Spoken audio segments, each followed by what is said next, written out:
Bom dia, Igreja de Jesus Cristo. Mais uma vez estamos aqui reunidos para glorificar a Deus. Isaías 55:6 diz o seguinte: buscai o Senhor enquanto se pode achar, invocai-o enquanto está perto. Esta é a nossa oportunidade de nos aproximarmos de Deus através deste culto. Então nós convidamos a você para que se concentre naquilo que Deus tem a falar para você neste culto. Busque o Senhor enquanto se pode achar. Isso significa que Ele está próximo de você, está pronto te abençoar, quer te abraçar, quer te curar, quer restaurar a tua vida. E só Ele pode fazer isso. E a melhor coisa do mundo a se fazer nesta terra é viver na presença do Senhor, buscando de todo o coração, glorificando, exaltando, como temos o privilégio de fazer nesta manhã.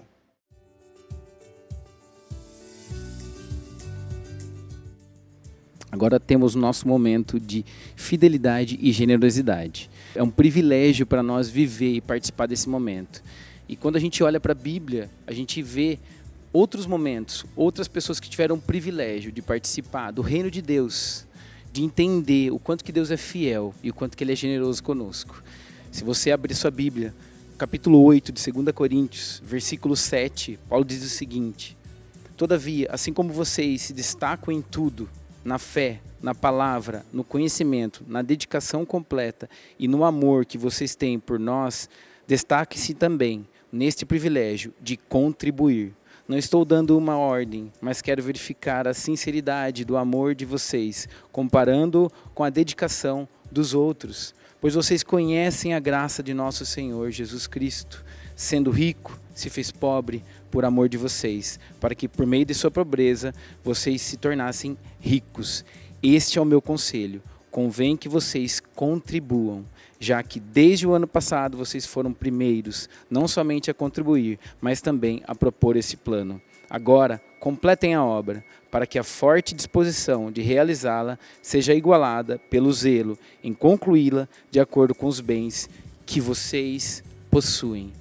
Essa passagem, Paulo fala inclusive sobre o dízimo, né?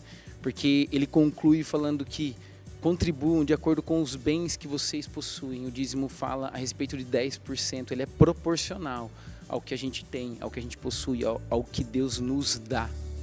E quando a gente devolve o dízimo a Ele, é algo que tem a ver com fidelidade. É você entender que quem sustenta você é Deus. E Ele é um Deus fiel. Ele é um Deus que sustenta todo mês, toda semana, todo ano. Essa relação com Deus de fidelidade, como que a gente pode vivê-la intensamente e vivê-la de maneira dupla? Quando você reconhece essa fidelidade de Deus e quando você retribui essa fidelidade de Deus. quando você vive esse relacionamento, que relacionamento é duplo, não é sozinho, não é só Deus fazendo, não é só Deus sendo fiel. O que Paulo fala aqui também? Do privilégio de contribuir, do privilégio de participar do reino. Então, querido, eu queria convidar você a participar do que Deus tem feito. Eu queria convidar você a não só ser fiel a Ele através dos seus dízimos, mas também ser generoso através das suas ofertas, entendendo tudo que Deus tem feito e, em gratidão, retribuindo esse amor a Ele. E para quê? Será que Deus precisa? Não, Deus não precisa. Ele é dono de tudo. Simplesmente para que você seja tocado, para que você seja desprendido de algo que pode tomar conta do seu coração e para que você venha viver a generosidade e a fidelidade. Falar é uma coisa, viver, a prática disso é muito mais intenso. E viver o evangelho é viver a prática. Então, convido você a viver isso e viver a prática de Jesus aqui, hoje, em nome de Jesus. Amém.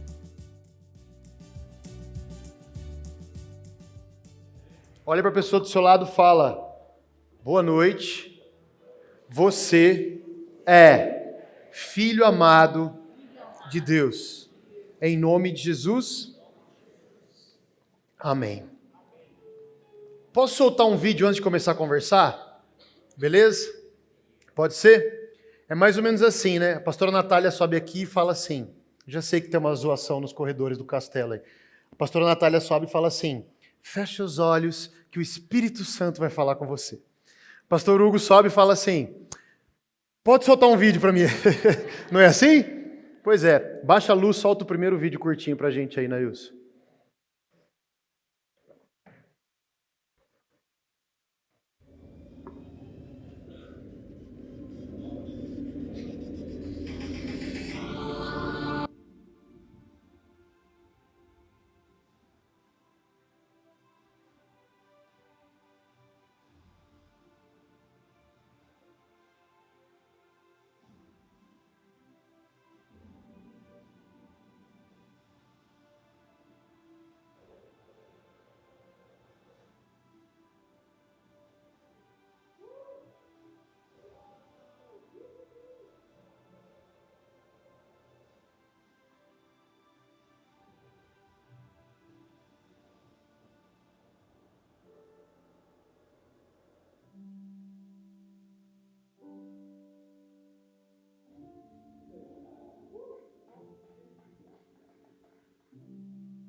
Você pode dar uma salva de palmas para Jesus?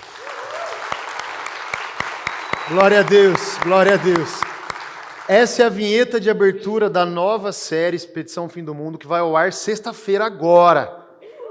Finalmente, eu não aguento mais essa espera, tá? E eu quero te convidar a assistir com a gente. Eu vou estar ao vivo no chat, lá é uma estreia no YouTube, então é como se estivesse passando ao vivo. Obviamente que não, porque é uma edição, é uma gravação. Mas a partir de sexta e nas próximas sextas-feiras, às 19h01, toda sexta, sai um episódio novo. E eu estou trazendo isso para você hoje por quê? Primeiro porque você sabe, eu sei que você sabe, que esse é um campo missionário que Deus me chamou. E eu sou enviado dessa família, a família Nova Estação. Então eu preciso prestar contas para você. Você entende isso? Amém? Então sexta-feira agora vai para o ar. E prestando conta para você, eu quero te convidar a assistir o que Deus vai falar e vai fazer através dessa série, tá bom?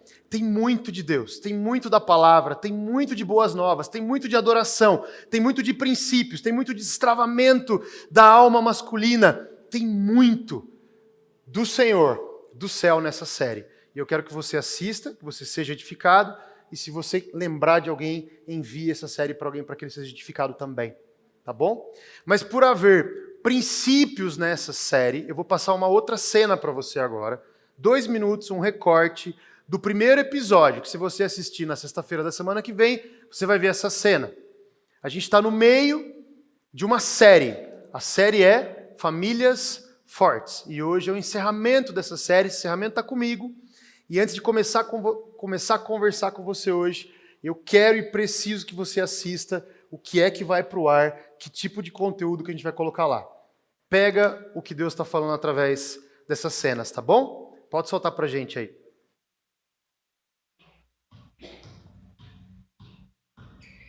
Se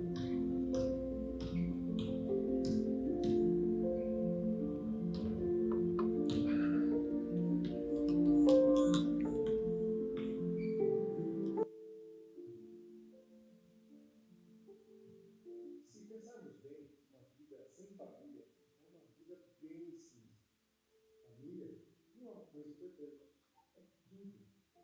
O dia 1 da expedição Fim do Mundo começa com um tempo precioso.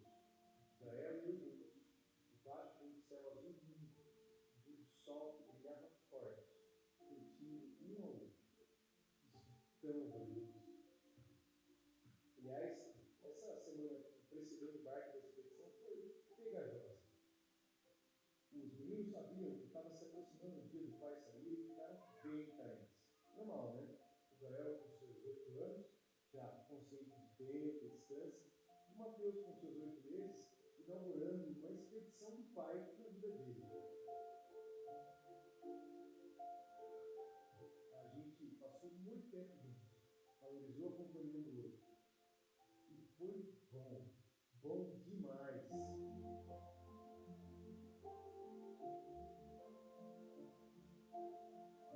Bora, porque essa expedição tem que começar.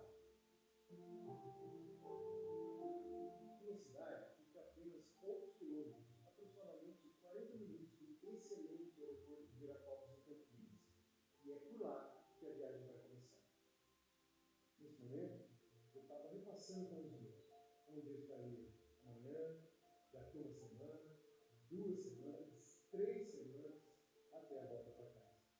Sinceramente, não é o que nós temos na vida, mas quem nós temos então. Que adianta uma viagem incrível se não há ninguém para trocar? Compartilhar é o mais importante.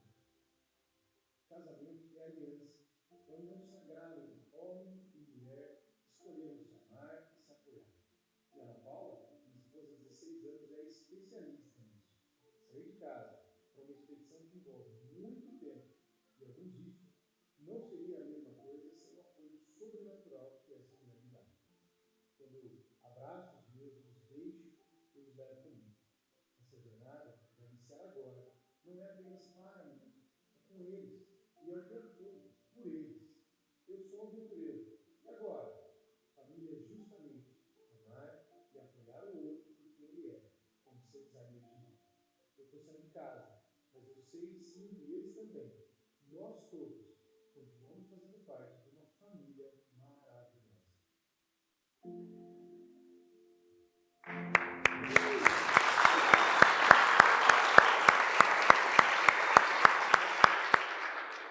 Glória a Deus, amém?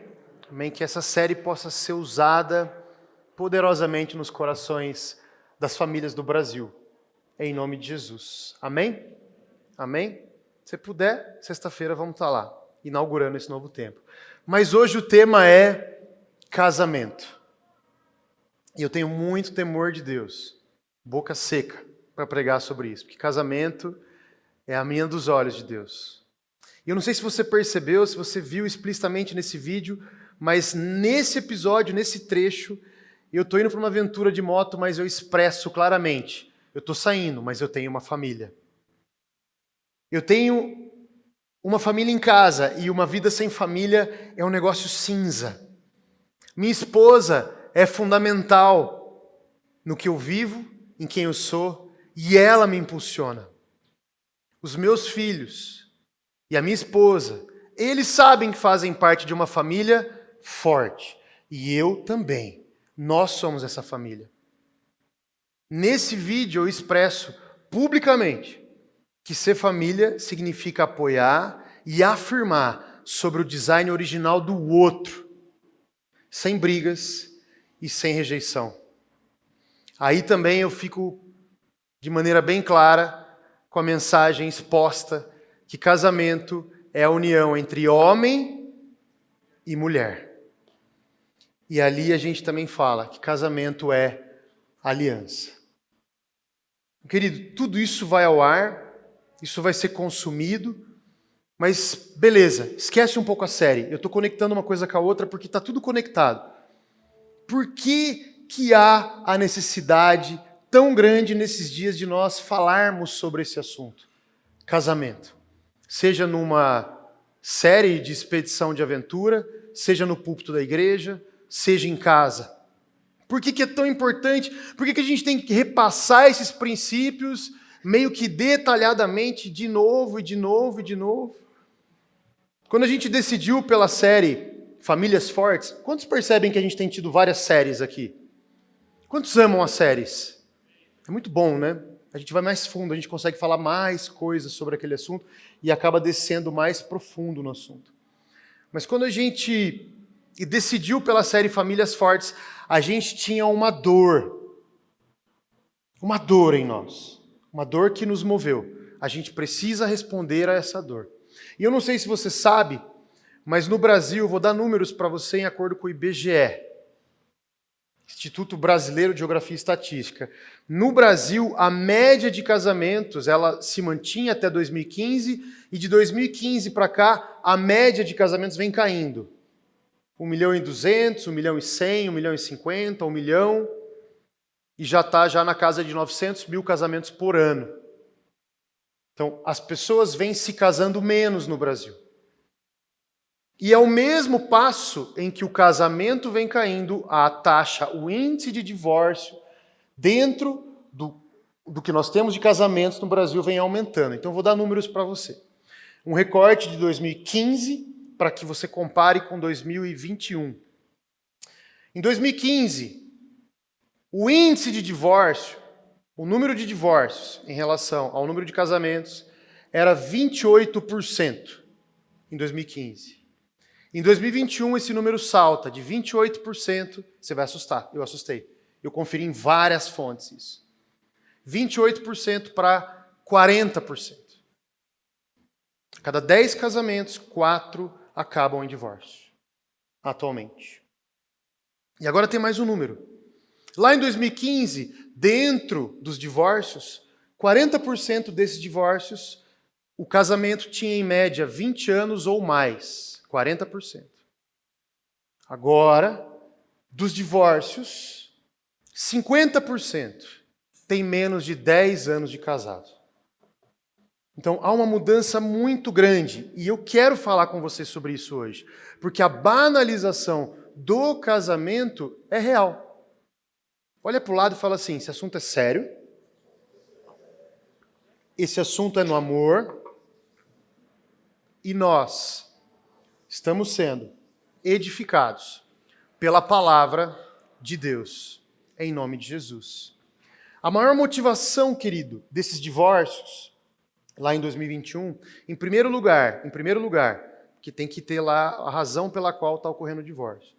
Infidelidade conjugal, adultério.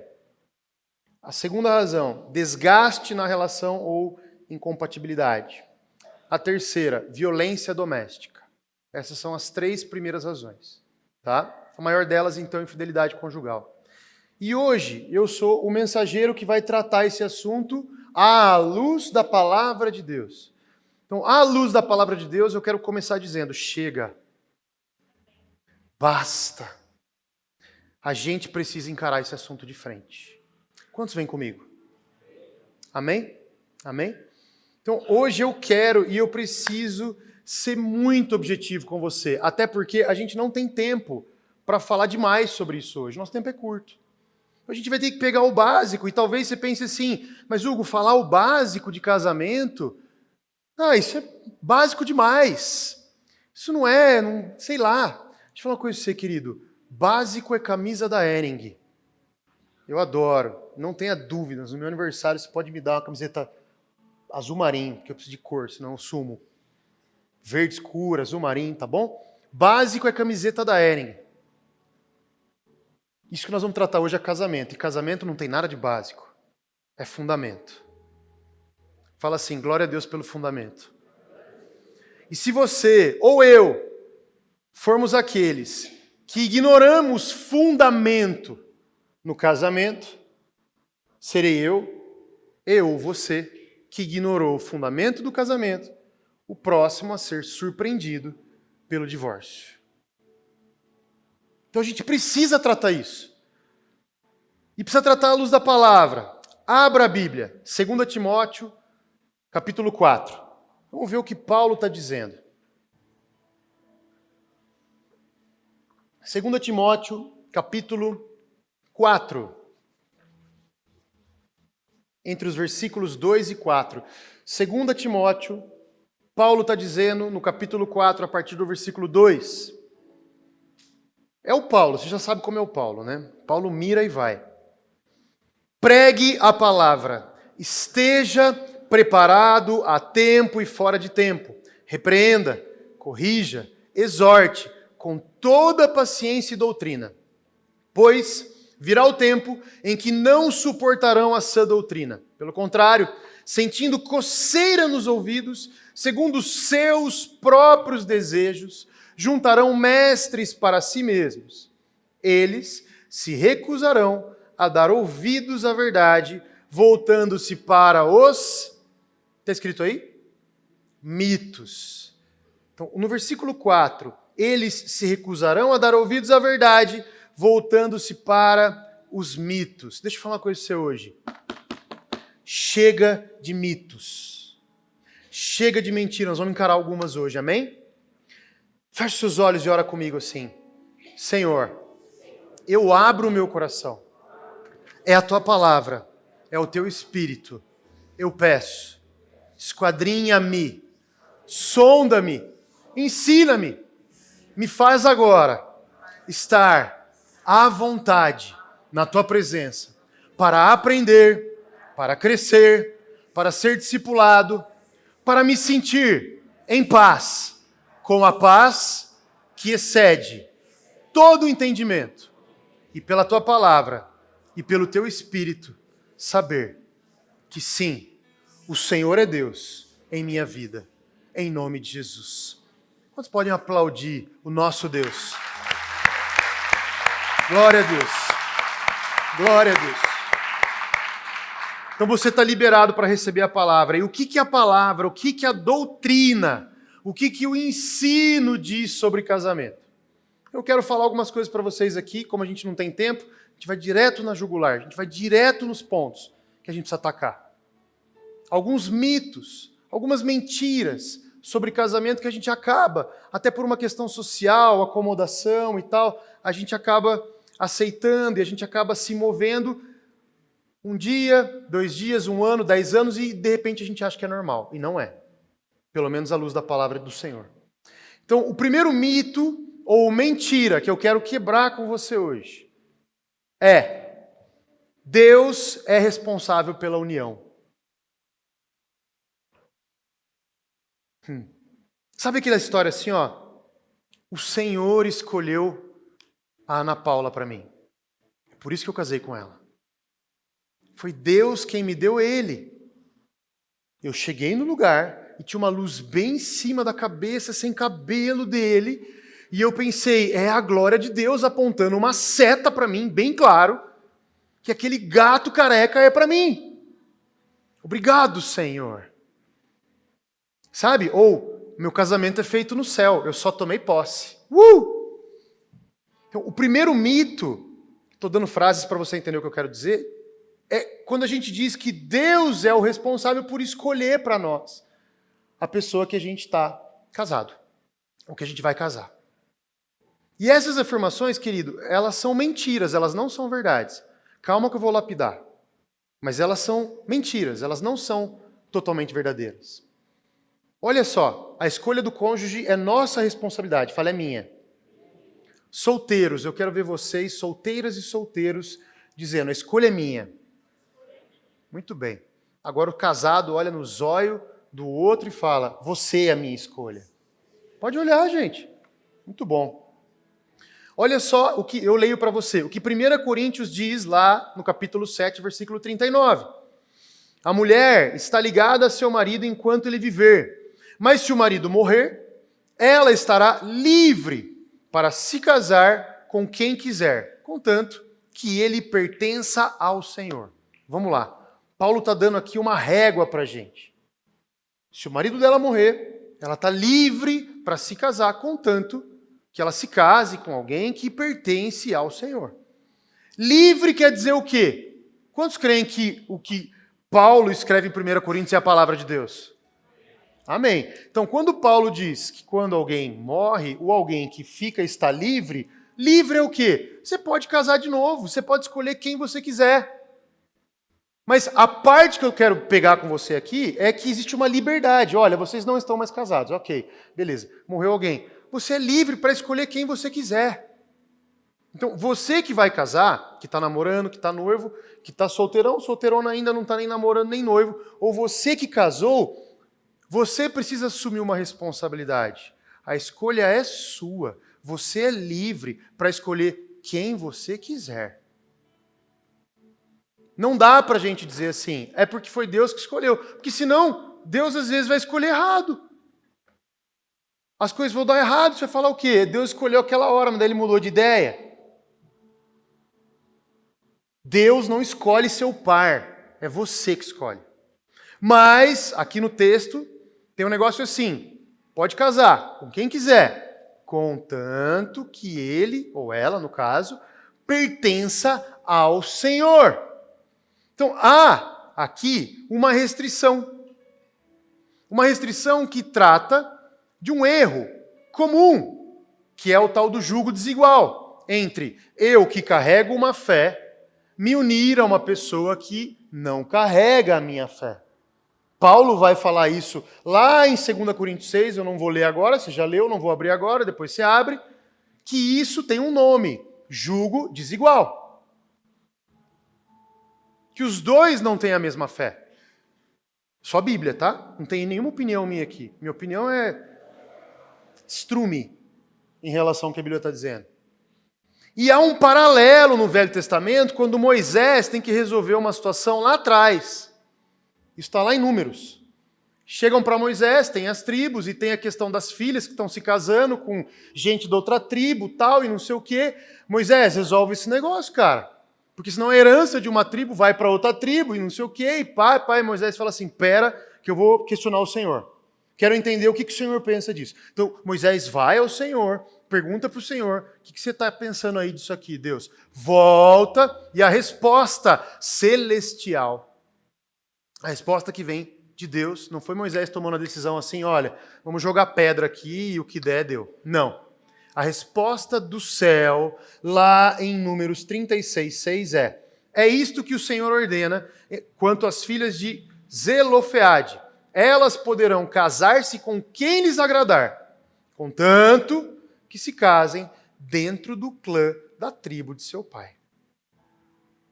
Então, existe um paralelo lá de Paulo, no Novo Testamento, com Moisés aqui no Velho Testamento, quando Deus está falando a mesma coisa. A liberdade de se casar com quem você quiser, não é Deus que escolhe, continua lá. Livre-arbítrio, você é livre. Amém? Mas o universo de escolha lá em Moisés está limitado à tribo. O universo de escolha aqui em Paulo está limitado à fé. Então, para nós, para mim e para você, o universo de escolha está limitado à fé. Não estou falando ser crente, vir na igreja, de um jeito estereótipo. Estou falando limitado à fé em Cristo Jesus como Senhor e Salvador. É muito maior do que isso. Amém? Amém? Então, muitas pessoas, elas espiritualizam isso. Ah, eu estou esperando no Senhor. Um dia o Senhor escolhe para mim. Ou, meu casamento está um lixo. Lixo. Fedendo. Cheio de pecado. Cheio de mácula. Tristeza, angústia, vergonha. Que droga de casamento. Mas foi o Senhor quem escolheu. Ele para mim, ela para mim. Então, muitas vezes a gente descarrega e espiritualiza isso porque fica muito fácil. Mas eu quero que você racionalize hoje. A escolha do cônjuge é sua. Minha. E de mais ninguém, e nem do próprio Deus. Eu vou escolher, se eu não escolhi ainda, eu já escolhi, se você é casado. E eu garanto para você que essa é a sua segunda escolha mais importante da vida. Que a primeira é receber Jesus como seu Senhor, Salvador. Porque afinal de contas, se não for isso, para o céu você não vai. Então, depois de receber Jesus como o Senhor Salvador, sem dúvida, a sua escolha mais importante é com quem você vai fazer vida junto, leito junto, com quem você vai casar. E é claro, agora eu vou fazer uma almofadinha bem macia aqui, só para você não ficar assim com os olhos desse tamanho.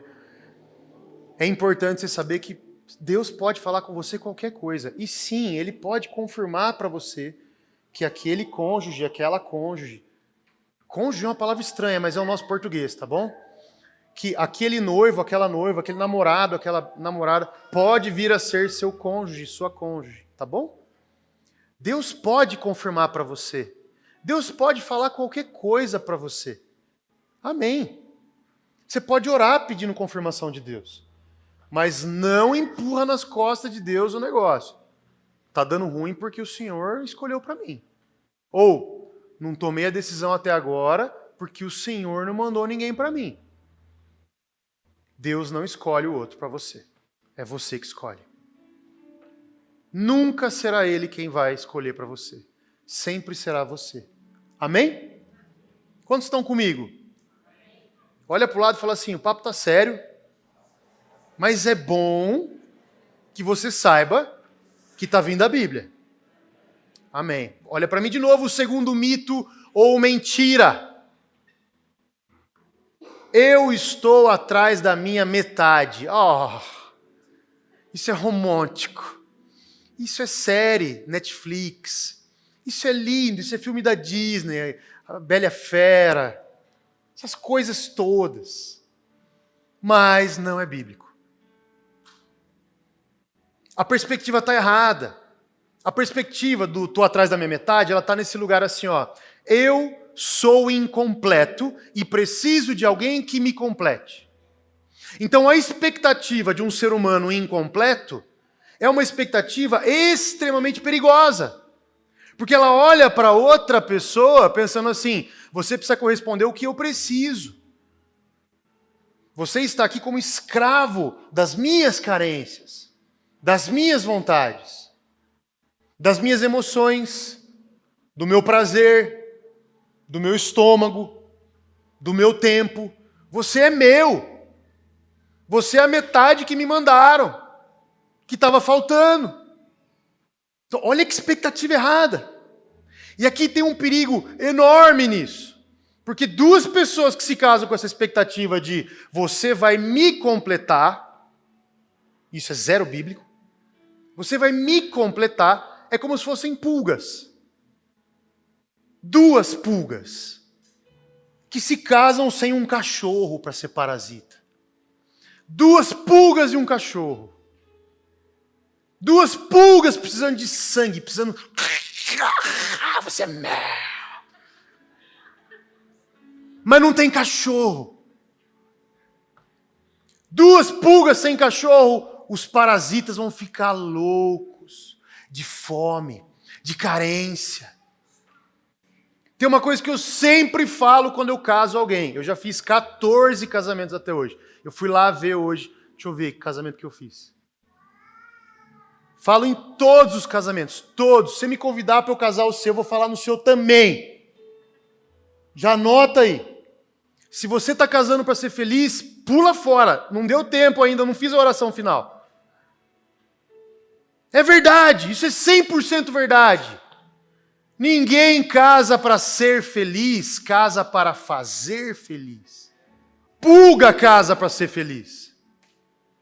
O ser humano completo, que sabe a identidade que tem, sou filho amado do Deus Altíssimo, que sabe o propósito, para onde ele vai. Um ser humano completo casa porque não vê a hora de se entregar para o outro.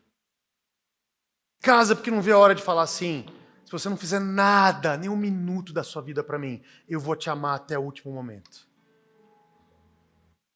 Qual que é a mentalidade bíblica? Está lá em Deuteronômio 24:5. A Bíblia diz, se um homem tiver casado recentemente, não será enviado à guerra, nem assumirá nenhum compromisso público durante Um ano estará livre para ficar em casa e fazer feliz a mulher com quem se casou. Olha para o lado, não importa se você está casado ou não, não importa se está namorando ou não, é só para falar para a pessoa do lado e fala assim, fazer feliz. Não é ser, é fazer. Ai, já imaginou se quem casa entende isso? Quantos podem dar um glória a Deus? Tá duro demais, gente? Não tá bom, né? Tá. Então não casa para ser feliz. Casa para fazer feliz. E sim, vocês serão os dois felizes. Você vai ser feliz. Desde que vocês entendam. Vocês estão casando para fazer feliz. Terceiro mito ou mentira. Um crente de verdade. Um crente que ama e serve, crente no sentido de believer, aquele que crê em Jesus. Um crente que crê em Jesus, que ama Jesus, que serve Jesus, jamais terá problemas no seu casamento. Isso é mito, velho. Mentira. Total mentira. Você pode ter toda a sua fé direcionada em Jesus. Mas isso não significa que você não vai ter problemas relacionais.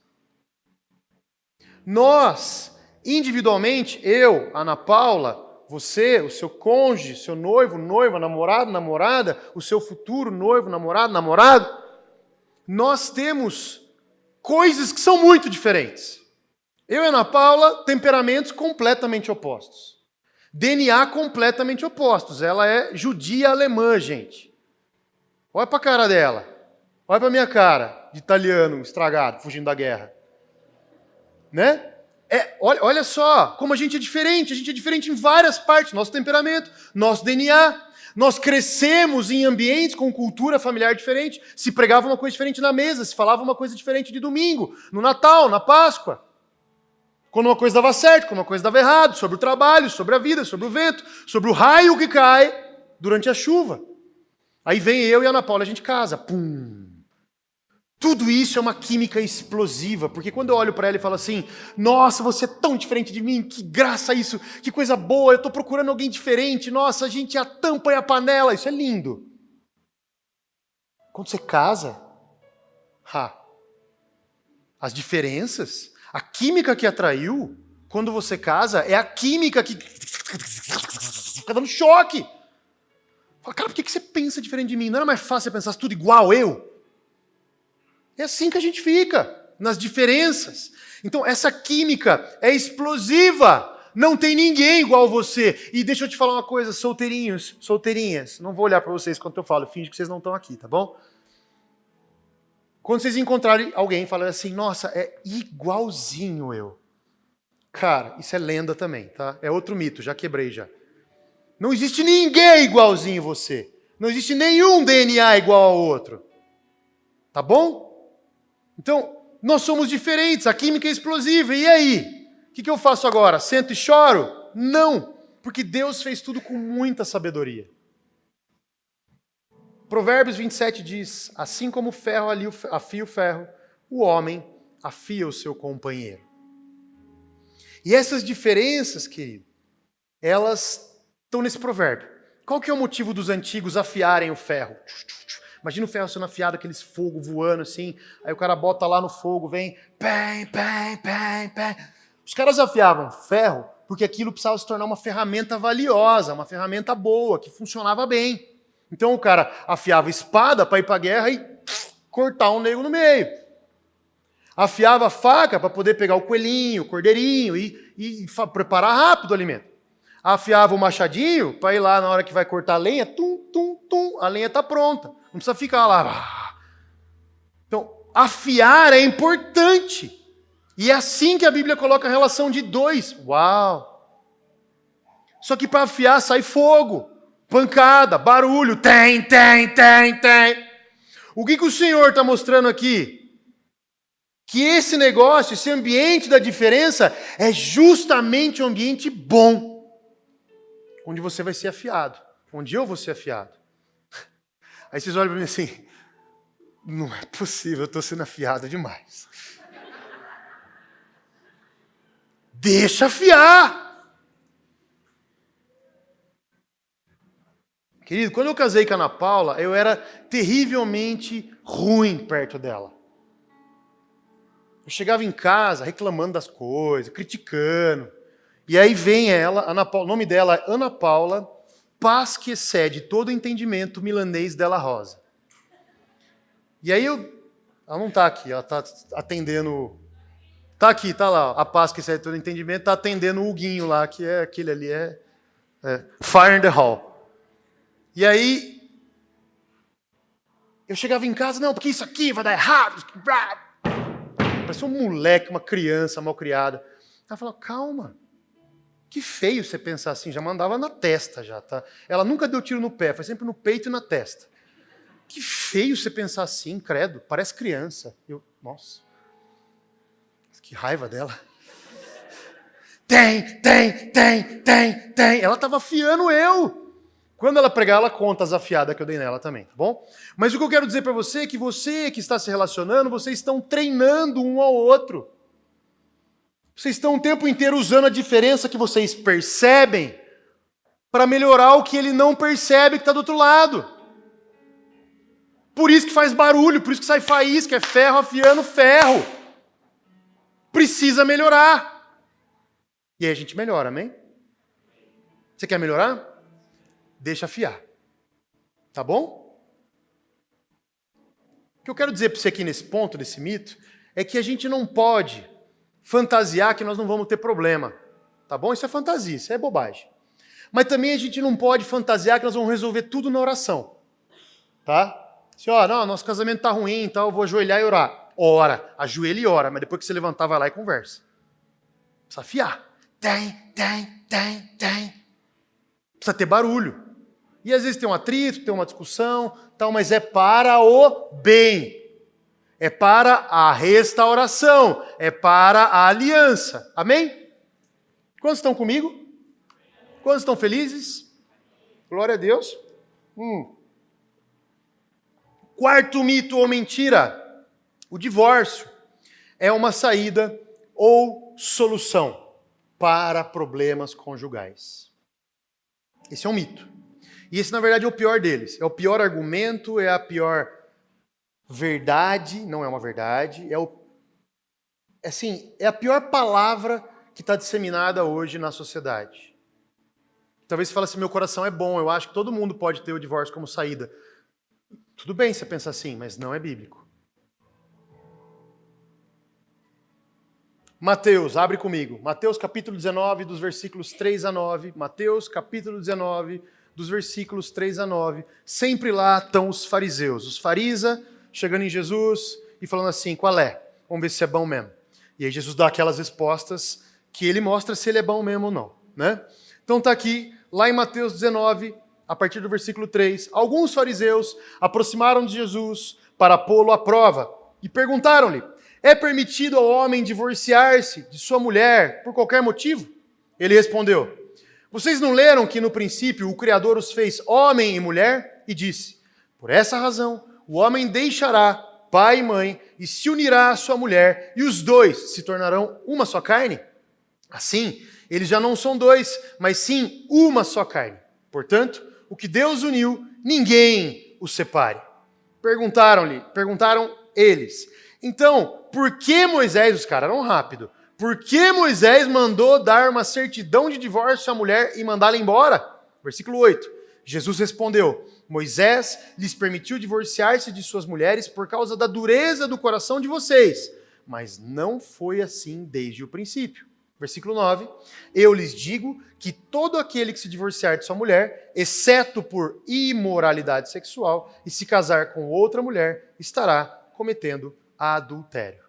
Bom, esse quarto mito é sobre o divórcio ser uma saída, ser uma solução para problemas conjugais. E aqui a gente lembra, que a gente já leu hoje, 1 Coríntios 7, Paulo dizendo que a viuvez é um motivo para se casar de novo, certo? Ok? A gente já leu isso hoje, tá bom? E agora vem Jesus, e Jesus dá uma segunda exceção, uma segunda condição para um novo casamento, que é caso de adultério. Está na Bíblia, eu li a Bíblia. Então, a pessoa que foi traída e permaneceu em santidade, ela recebe, segundo a palavra do próprio Jesus, o direito de casar-se novamente. E é óbvio que quando há um atrito entre um casal, um atrito constante, nós como igreja, nós como família, nós como filhos de Deus precisamos ajudar. É óbvio que é necessário que o casal busque o tratamento, o discipulado junto e diga, olha, a gente está numa bad e a gente precisa de ajuda. E a igreja tem ferramentas na palavra de Deus, na oração, debaixo da graça de Deus, para que sempre, como igreja, a gente defenda o perdão, a restauração, que a gente podia pregar um monte sobre isso agora. Mas o divórcio acontece quando não há restauração. E diferente de Moisés, que deu permissão para o divórcio, Jesus está dizendo o seguinte, agora é diferente. Agora não tem mais permissão para divórcio, a não ser debaixo destas condições específicas, viuvez e adultério. Jesus está dizendo que o casamento é um instrumento de Deus, e que o casamento é uma instituição sagrada, e que o casamento é aliança, e que quando a gente entra num casamento, presta atenção em mim. Isso aqui é muito revelador e muito importante. Quando a gente entra num casamento, não importa se isso foi feito numa igreja evangélica, numa igreja católica ou no terreiro de Umbanda. Quando você entra debaixo da instituição do casamento, você entra debaixo de uma instituição que é criada por Deus. Jamais eu posso invalidar como o casamento foi feito. Ah, não, beleza, então eu posso... Ah, beleza, porque foi feito num terreiro de Umbanda. Não. Você se casou. Eu me casei. Então, entrar num casamento, não importa como ele foi feito, é entrar debaixo do que Deus criou. Entrar na aliança que Deus criou para homem e mulher. É fazer a aliança que o Senhor instituiu. Entrar num casamento não é uma coisa humana. É uma decisão humana de entrar debaixo de uma coisa celestial, que é o casamento. É muito grande isso. Vocês estão comigo? E a aliança, querido, a aliança que é feita, ela é irrevogável. A aliança na Bíblia é pacto. Quantos já ouviram dizer Deus de promessas? Quantos já ouviram dizer na Bíblia Deus de aliança? Quantos já ouviram dizer na Bíblia Deus de pacto? O nosso Deus é um Deus de pacto, um Deus de aliança. Então assim, quando você passar na sua cabeça, tentei, e não deu certo.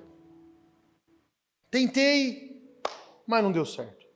Você não pode acreditar que isso é verdade. Ou, tem um versículo que é muito mal aplicado, na maioria das vezes.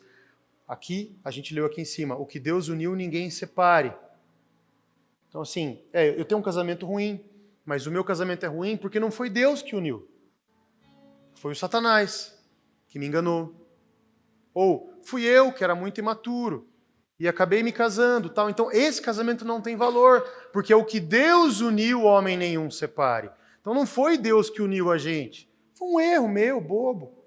Por isso que eu estou separando. Que agora eu vou esperar alguém que Deus escolheu para mim. Cara, isso é completamente herege isso, tá bom? Essa aplicação não existe. Casamento é casamento. Você escolheu entrar debaixo da instituição de Deus. Sério isso, hein? Não é? Aliança num casamento, querido, é algo muito sério. Você podia não ter casado, você podia ter esperado, você podia ter escolhido melhor, você podia ter conversado melhor, você podia ter aguardado outra temporada, mas você escolheu casar. E por haver escolhido casar, a aliança, independente da circunstância, precisa ser, hora de tomar o remédio, A aliança, independente da circunstância, precisa ser honrada. Ah, eu não aguento mais ele. Ah, eu não aguento mais ela. Ah, a gente escuta muito isso. Ah, eu estou pensando seriamente em começar do zero. A aliança precisa ser honrada.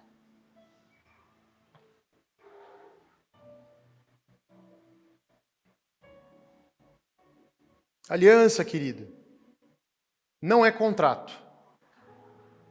Contrato é um negócio que você faz para alugar a casa.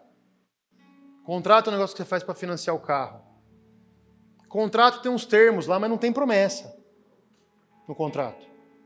Não existe contrato eterno. Todo contrato é assim, eu faço um contrato, a gente vai ter uma relação por tanto tempo, por X dinheiro, por X condição, tal. Se eu não cumprir com isso, eu não cumprir com aquilo, a gente desfaz, tá bom? Tá bom, beleza. Casamento não é baseado em contrato. Casamento é baseado em aliança. E a aliança tem os termos e tem as promessas.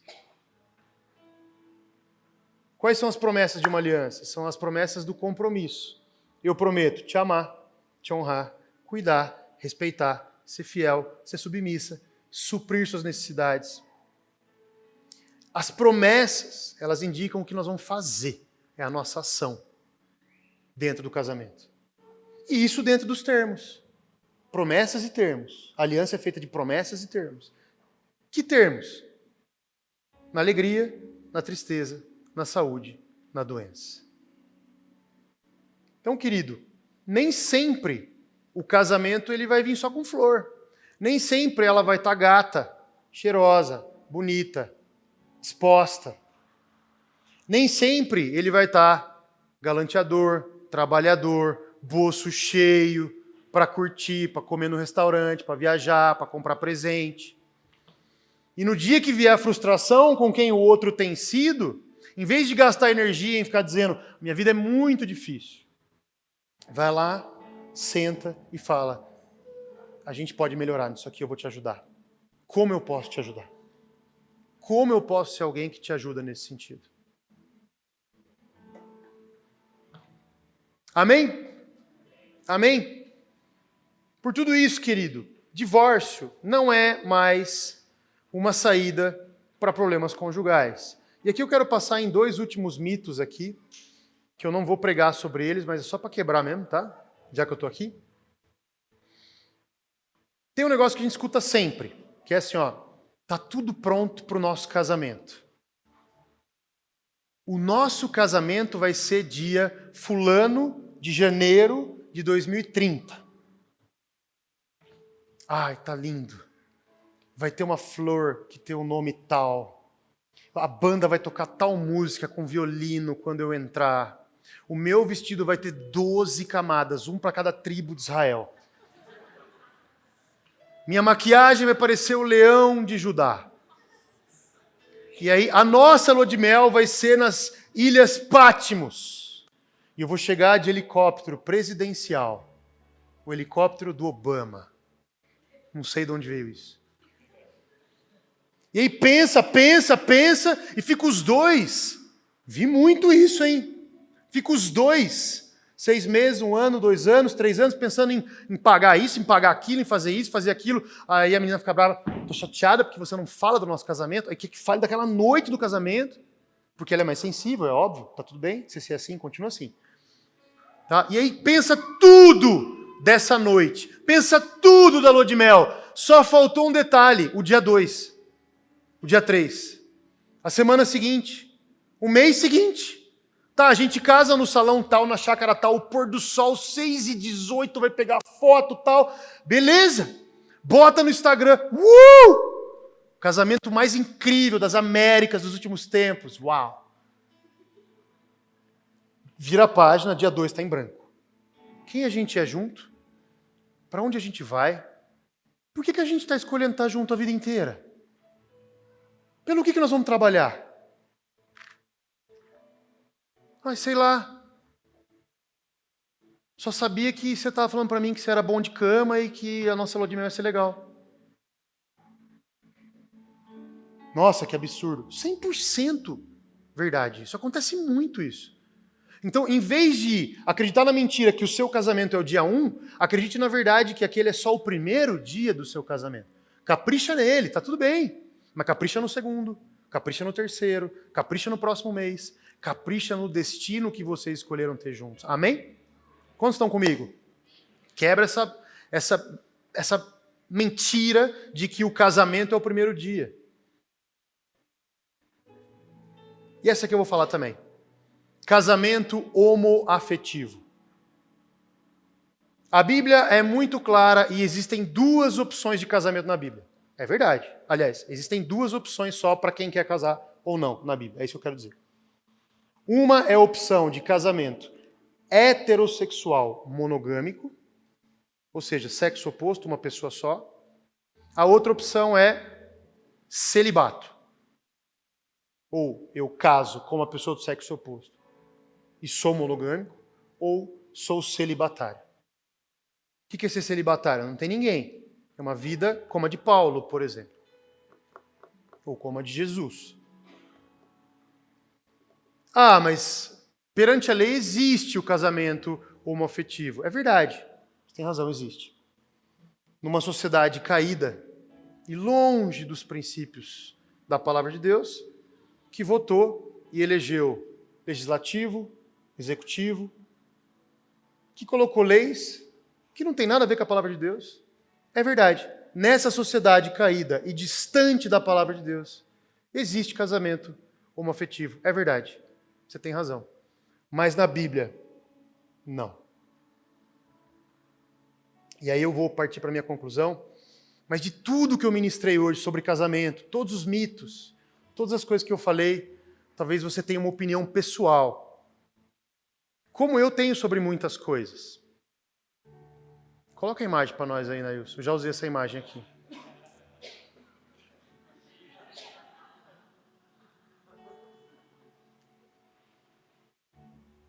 Essa é a minha opinião pessoal. Essa é a Bíblia, prazer. E assim, eu sei que fica engraçado porque é um meme, mas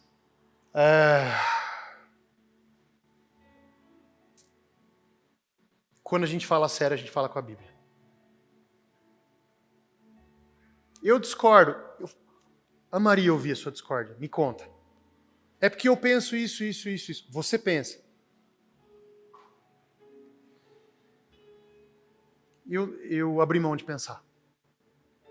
A minha fé é inteligente. Pede para que eu pergunte para o Senhor, o Rei dos Reis, o Criador de todas as coisas, na sua palavra, o que é que o Senhor pensa. Qual é a tua verdade? Guarda-me, como é a oração de Jesus. Guarda-me, Senhor, na tua palavra, porque a tua palavra é a verdade. Pode tirar da tela. Obrigado. E para a gente encerrar essa palavra de hoje, claro, ela podia ser muito mais extensa, muito mais profunda, muito mais detalhada, mas a gente não tem tempo para isso aqui. E para a gente concluir mesmo, eu quero pedir a atenção de todos vocês que já estão casados, vocês que ainda não casaram, que estão noivos, ou que namoram, ou que não têm namorada, não importa, ou seja, todos vocês. De tudo que se fala de casamento, essa é a nossa palavra de hoje, a parte mais importante é você entender que casamento não é uma relação de 2, é uma relação de 3. E eu explico para você por que um casamento é sempre 3. É como se fosse um triângulo. Obviamente isso aqui é uma figura de linguagem, tá bom? No topo do triângulo está o nosso Deus, o Senhor. No outro canto está o Hugo e no outro canto está a Ana Paula. Todos distantes um do outro. Então, quando eu busco a Deus, eu subo a minha perninha do triângulo e a Ana Paula busca a Deus. E ela vai na direção de Deus e eu vou na direção de Deus. Quanto mais na direção de Deus nós vamos, mais próximos um do outro nós estamos. Quanto maior a nossa comunhão com Deus, maior a nossa comunhão um com o outro. Um casamento a 2 é um casamento de pessoas separadas. Um casamento a 3, onde os dois sobem para ouvir a voz de Deus, para adorar a Deus, para saber o que Ele tem. É um casamento a 3. É um casamento completo. Ter, querido, uma boa vontade, uma boa disposição, eu gosto demais de você, eu amo você, não é suficiente. Ter uma religião também, eu estou quebrando qualquer tipo de espírito de religiosidade, você sabe que eu não tenho isso. Estou quebrando completamente você se você tiver. Não, mas eu sou evangélico. Cara, não significa nada. Não, mas eu sou espírita, eu caridade e tal, não significa nada. Religião não muda a vida de ninguém, e a sua boa vontade também não muda a vida de ninguém. Portanto, busquem a Deus e queiram estar mais perto de Deus. Porque essa é a verdadeira religião. Em Cristo Jesus. Só isso pode segurar um relacionamento. Amém? Quando vocês estão perto dele, perto da presença dele, perto da palavra dele, o casamento de vocês, o meu casamento, é guardado. Quando eu estou longe dele, eu estou solto. Os dois estão soltos. Para a gente encerrar, abre aí Eclesiastes capítulo 4. A gente vai ouvir e ver agora, lá em Eclesiastes capítulo 4, a palavra do mais sábio de todos os homens que viveram sobre a terra, Salomão. Salomão, Eclesiastes 4. Considerado o cara mais sábio que já viveu sobre a terra. Ele diz o seguinte, começa lá no versículo 7, no capítulo 4. Descobri que na vida existe mais uma coisa que não vale a pena. É o homem viver sozinho, sem amigos, sem filhos, sem irmãos, sempre trabalhando e nunca satisfeito com a riqueza que tem. Para que é que ele trabalha tanto, deixando de aproveitar as coisas boas da vida? E isso também é ilusão. É uma triste maneira de viver. É melhor haver dois do que um, porque duas pessoas trabalhando juntas podem ganhar muito mais. Se uma delas cai, a outra ajuda a se levantar. Mas, se alguém está sozinho e cai, fica em má situação porque não tem ninguém que o ajude a se levantar. Se faz frio, dois podem dormir juntos e se esquentar. Mas, um sozinho, como é que vai se esquentar? Duas pessoas podem resistir a um ataque que derrotaria um deles se estivesse sozinho. E agora sim, uma corda de 3 cordões é difícil de arrebentar. O que é uma corda de 3 cordões? Eu, ela e Deus. Os 3 juntos numa mesma corda. Essa corda pode ser tensionada pela televisão, tensionada pelas inverdades, tensionada pelas notícias, tensionada pela falta de dinheiro, tensionada pelo pecado. Pode ser tensionada, mas ela não se arrebenta, porque tem eu, a minha esposa e o meu Jesus. De tudo que nós falamos, isso tem que ficar dentro de você. A única coisa que segura a corda é Jesus com vocês. E normalmente a gente escuta assim, agora vocês vão ser 2, Deus abençoe, vai dar tudo certo. Está errado? Não, agora vocês não serão 2, agora vocês serão 3. E assim vai dar certo. Amém? Pode dizer uau? Sabe, querido, eu entendo que o Senhor Ele quer que você guarde aliança com Ele, e assim Ele quer liberar o sobrenatural sobre a sua vida. Isso tem que ser prático para você, não é um monte de ensinamento. Por que eu vivo na média? Por que eu vivo ruim? Por que eu vivo bem? Porque está faltando presença. Está faltando a presença de Deus. E o Senhor deseja liberar, desatar esse nó e liberar sobre a minha vida e a sua vida. Quantos creem nisso? Um casal que tem o Senhor como prioridade, um casal que é uma corda de 3 nós, vive uma vida plena, ainda que tenha dificuldades. Você crê? Querido, para a gente encerrar, um casamento em Cristo e sobrenatural é um casamento. É um casamento. Esquadrinhe seu casamento, ou o desejo de casar. Um casamento em Cristo e sobrenatural é um casamento que ama a Deus sobre todas as coisas. Que ama o próximo como Jesus amou, expressando graça divina através do movimento do casal. Que se integra à comunidade, à igreja, para trazer o céu para a terra. Venha o teu reino sobre nós. Seja feita a tua vontade aqui na terra, como ela é feita no céu, Senhor. Um casamento em Cristo e sobrenatural é um casamento que faz o marido ou a esposa primeira prioridade, acima inclusive de filhos. Deixa eu te falar uma coisa, não dá tempo. Filho é segunda prioridade, sabia? A primeira prioridade é o cônjuge. E o seu filho precisa ser ensinado vendo isso na sua casa. A força do seu casamento não está em abandonar o cônjuge para cuidar de filho. Isso, inclusive, destrói casamentos. A força do seu casamento está em colocar em primeiro lugar o cônjuge e trazer o seu filho para esse ambiente. E por último, um casamento em Cristo e sobrenatural é um casamento que deixa legado. Esse casal vai embora, mas deixa legado em filhos naturais e ou filhos espirituais. Fique em pé onde você está, a banda pode subir. Olha para mim, jovem, solteiro, namorando, noivos, seja lá quem for que não casou ainda, olha para mim. Pensem bem, eu sou o pastor falando para você hoje, tem uma responsabilidade, trouxe toda essa teologia, agora aplica. Estou falando com vocês que namoram e não casaram também. Pensem bem antes de escolher casar-se. Sejam inteiros, se preparem bem e busquem alguém que seja inteiro e que tenha identidade e propósito. Aí beleza, aí você pode casar. Senão é vento. Casais casados, você que é casado, honre a sua aliança. Honre o seu cônjuge. Construam o reino juntos. Honrem a Deus com o seu casamento.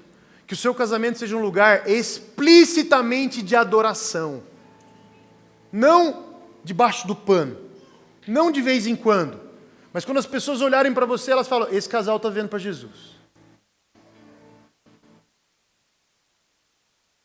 E se você estiver precisando de ajuda, ou precisa se arrepender de algo, precisa entregar algo, você que é casado, precisa ser curado no seu casamento, você e sua esposa, ou você sozinho, ou você sozinha, você precisa de aconselhamento, precisa desabafar. Se houve alguma coisa que está escondido, qualquer coisa, procure os pastores dessa igreja. Nós podemos te ajudar. Tá bom? Feche seus olhos.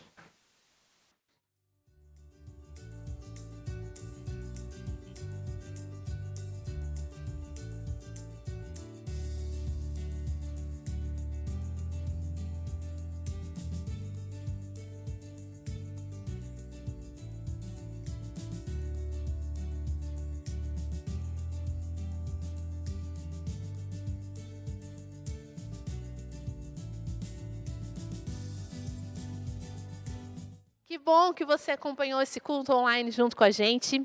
Eu quero te convidar a ir mais profundo, a ir além. Nós queremos estar junto com você em família.